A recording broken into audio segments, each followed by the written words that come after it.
नमस्कार दोस्तों, Shashank Kaushik life coach channel में आपका स्वागत है। दोस्तों, मेरे चैनल का उद्देश्य आपके चेहरे पर मुस्कुराहट और जब आप रात को सोने जाते हैं तो आपके दिल में सिर्फ एक इमोशन कि आज का दिन आपका अच्छा बीता है।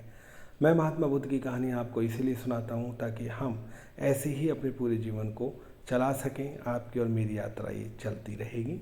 आज आपको महात्मा बुद्ध की एक ऐसी कहानी सुना रहा हूँ जिसके माध्यम से आप बहुत सारी चीज़ों को जान पाएंगे। अंत तक इस वीडियो को ज़रूर देखिएगा।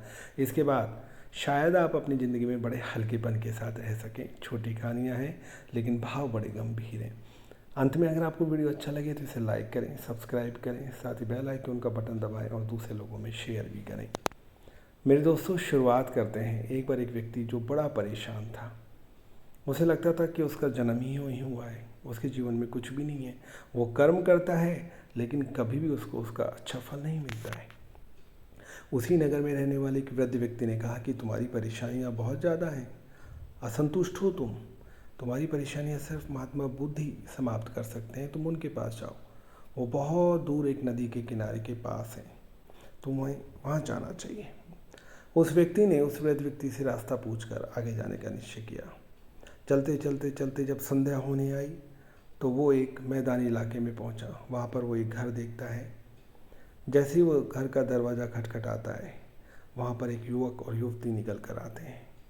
वो कहते हैं कि तुम आज रात हमारे यहाँ विश्राम कर सकते हो। उस व्यक्ति ने रात को विश्राम किया और सुबह जब वो चलने को हुआ तो उन दंपत्ति ने पूछा कि तुम कहाँ जा रहे हो। उस व्यक्ति ने कहा कि मैं महात्मा बुद्ध से मिलने जा रहा हूँ। उन लोगों ने कहा कि हमारी एक ही पुत्री है और वो बोल नहीं सकती, पूछना उनसे कि वो कब बोलना शुरू करेगी। उस व्यक्ति ने कहा कि मैं निश्चित रूप से महात्मा बुद्ध से आपके बारे में अवश्य पूछूंगा। फिर वो आगे बढ़ चला। अपनी यात्रा को धीरे धीरे धीरे चलाता हुआ वो एक पहाड़ी के पास पहुंचा। बड़ी बड़ी लंबी पहाड़ियाँ थी और उसे समझ में नहीं आ रहा था कि उन्हें कैसे पार करे। तभी उसे वहाँ पर एक वृद्ध व्यक्ति दिखाई दिया। उसने कहा कि तुम कहाँ जाना चाह रहे हो। उस व्यक्ति ने कहा कि मैं महात्मा बुद्ध के पास जाना चाह रहा हूँ।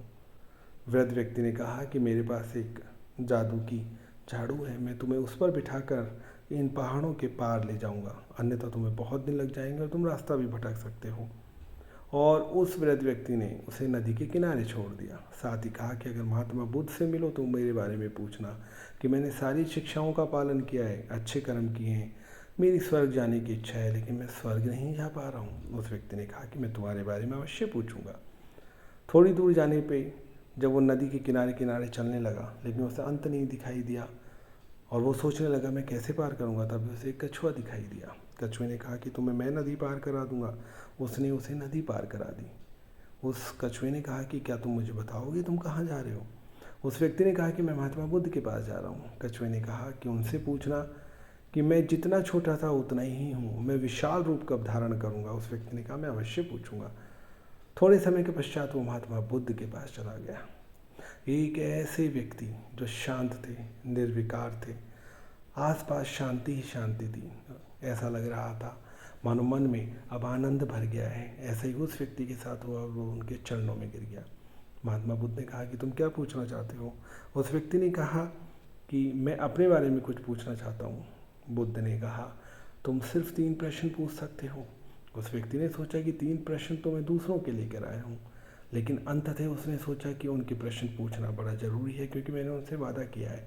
उसने कहा कि मुझे ये बताइए महात्मा बुद्ध कि वो कछुआ जिसने मुझे नदी पार कराई वो विशाल रूप धारण कब करेगा। महात्मा बुद्ध ने कहा कि जब वो अपने कवच यानी कि कवच का मोह छोड़ देगा उसी दिन वो विशाल रूप धारण कर लेगा। फिर उस व्यक्ति ने पूछा कि वो वृद्ध व्यक्ति स्वर्ग कब जाएगा। महात्मा बुद्ध ने कहा कि जब वो स्वर्ग जाने की इच्छा छोड़ देगा उस दिन स्वर्ग चला जाएगा। तीसरा सवाल कि वो लड़की बोलना कब शुरू करेगी। महात्मा बुद्ध ने कहा कि जब तुम उससे मिलोगे वो तुम्हें देखेगी, उसी क्षण वो बोलना शुरू कर देगी। अब उस व्यक्ति ने अपना प्रश्न नहीं पूछा और वो महात्मा बुद्ध को प्रणाम करके वापस चला गया। चला आने के बाद उसने उस कछुए को कहा कि तुम अपना मुंह छोड़ो, और कछुए ने मुंह छोड़ा। जो कवच था उसके अंदर हीरे जवाहरात थे, वो उस व्यक्ति को उसने दे दिए। आगे जाकर उसने वृद्ध व्यक्ति से कहा कि तुम स्वर्ग जाने की इच्छा छोड़ दो। उसने जैसे ही इच्छा को छोड़ा वो स्वर्ग चला गया और उसके बाद उस नरपति के पास पहुंचा, उन्होंने बात बताई। उन्होंने अपनी कन्या का विवाह उस व्यक्ति से कर दिया। अब उस व्यक्ति के पास धन दौलत भी थी और उसकी शादी भी हो गई थी। दोस्तों, सीख यही मिलती है, जब हम दूसरों के लिए जीते हैं, जब हम अपने अहंकार को छोड़ देते हैं और अपनी इच्छाओं को समाप्त कर देते हैं, तो हमें स्वर्ग स्वर्ग और स्वर्ग ही मिलता है।